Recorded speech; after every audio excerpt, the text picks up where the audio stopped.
Just ফেরিঘাটটা প্রথমে দেখাই। সুন্দরবন দারুণভাবে ঘোরার একটা video. Welcome back to my channel. আমরা আজকে সুন্দরবনের সুন্দর একটা ট্যুরের ভিডিও নিয়ে এসেছি। প্রথমে ফেরিঘাট থেকে স্টার্ট করলাম, এবার আস্তে আস্তে আমরা পুরো ভিডিওটার দিকে এগোবো।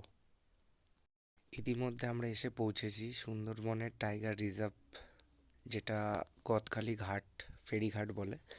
তো গদখালি ফেরিঘাটে এখন প্রায় সব কিছু বন্ধর দিকে, কারণ রাত্রি 9টা বাজে। আজকে 26শে জানুয়ারি, প্রায় শেষ। তবুও আমরা একটা ছোট নৌকা ঠিক করেছি, যেটা করে আমরা এখন ওই পারে যাব, হোটেলের উদ্দেশ্যে রওনা দেব।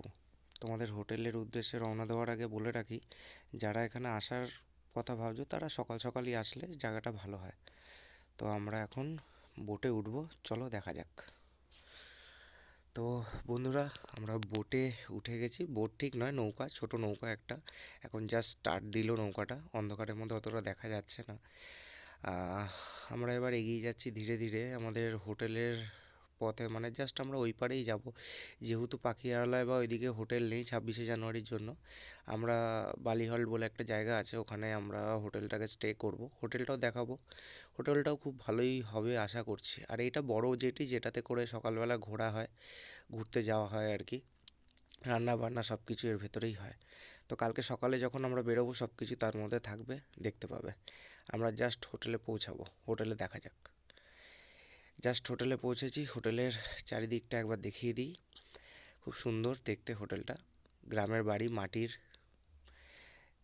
কিন্তু রুমগুলো খুব সুন্দর। হেতাল, গড়ান, গেউয়া বিভিন্ন নামে রুমগুলো রয়েছে।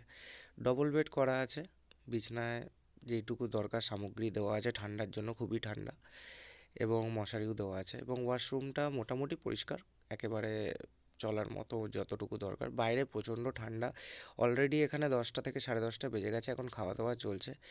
বাই বাই ফ্রেন্ড, কালকে সকালে দেখা হবে, আবার সকালের ট্যুর নিয়ে আমরা আসছি।